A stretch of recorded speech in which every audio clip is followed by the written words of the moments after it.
নমস্কার বন্ধুরা, চলো আজকে তোমাদের সাথে শেয়ার করি আমাদের কবিগুরু রবীন্দ্রনাথ ঠাকুরের প্রিয় একটি খাবার, কাতলা মাছের ঝোল। ঠাকুরবাড়িতে কিভাবে এই কাতলা মাছের ঝোল রান্না করা হতো সেটাই আজকে তোমাদের সাথে শেয়ার করব। আলুগুলোকে লম্বা লম্বা করে কেটে নিয়ে পাতলা পাতলা করে আর 2 চামচ মতো সর্ষে বেটে নিয়েছি। আর একটা পাত্রে হলুদ গুঁড়ো ও লঙ্কা গুঁড়ো মানে ঝাল লঙ্কার গুঁড়ো একটু জল দিয়ে আমি একটা মিশ্রণ বানিয়ে নিয়েছি। আমি এখানে 4 পিস কাতলা মাছ নিয়েছি, একটু বড় সাইজের কাতলা মাছ।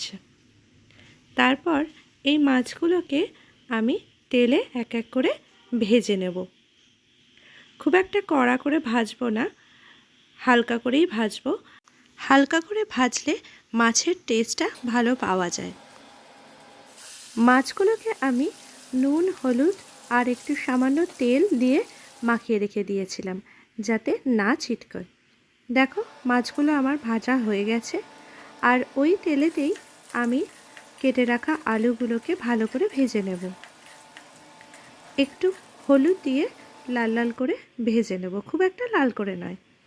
এবারে আমি ভেজে রাখা আলুগুলোকে আমি তুলে নেব।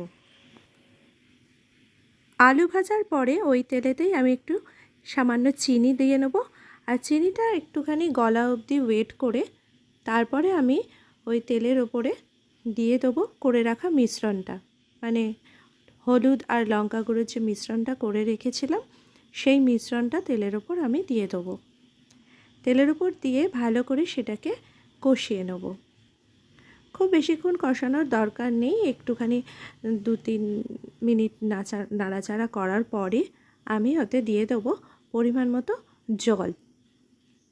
আর জল দিয়ে দেওয়ার পরে আমি দিয়ে দেবো ভেজে রাখা আলুগুলোকে।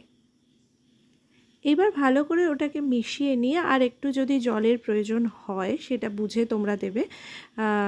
সেই একটুখানি জল দেওয়ার পর তারপরে দিয়ে দেবো পরিমাণ মতো নুন, যেরকম লাগবে স্বাদ মতো নুন।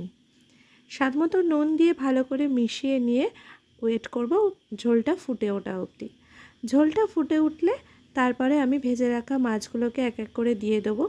খুব হালকা হাতেই মাছগুলো দেওয়ার পর একটু নাড়াচাড়া করতে হবে, কারণ যেহেতু হালকা করে ভাজা আর মাছের পিসগুলোও বেশ বড় ছিল, তো যাতে না ভেঙে যায় হালকা হাতেই একটু নাড়াচাড়া করে নেব। এই অবস্থাতেও যদি একটু জলের প্রয়োজন হয় মনে হয় তাহলে জল ইউজ করতে পারো। তারপরে আমি এখানে দিয়ে দেবো কয়েকটা চেরা কাঁচা লঙ্কা। ওপর থেকে চেরা কাঁচা লঙ্কাগুলো দেওয়ার পরে আমি বেটে রেখেছিলাম যে মশলাটা মানে সর্ষে বাটা, সেইটা ইউজ করব। 2 চামচ মতো, খুব বেশি দেওয়ার দরকার নেই। 2 চামচ মতো অল্প করে খুব সর্ষে বাটাটা মিহি করে কিন্তু বাটতে হবে। সে মিহি করে বাটা সর্ষেটা আমি এর সাথে মিশিয়ে দেব। তারপরে আমি ভালো করে মিশিয়ে নিয়ে আলুটা সেদ্ধ হওয়ার জন্য, মাছটাও খুব ভালোভাবে সেদ্ধ হওয়ার জন্য ঢাকা দিয়ে দেব। 5 মিনিট পর ঢাকা খুলে একদম দেখো ঝোল কিন্তু রেডি হয়ে গেছে সার্ভের জন্য। এই ছিল কবিগুরু রবীন্দ্রনাথ ঠাকুরের প্রিয় কাতলা মাছের ঝোল। দেখতে কতটা সুন্দর হয়েছে তাই না? খেতেও কিন্তু ততটাই সুন্দর হয়েছে, সত্যি বলছি। একবার এইভাবে বানিয়ে দেখো, দারুণ লাগবে খেতে। আরও এরকম অনেক রেসিপি তোমাদের সাথে অবশ্যই শেয়ার করব। আর এই ভিডিওটা ভালো লাগলে অবশ্যই লাইক, শেয়ার ও সাবস্ক্রাইব করো। আমার পেজটাকে ফলো করে দিও। আর বাড়িতে কিন্তু অবশ্যই ট্রাই করে জানো।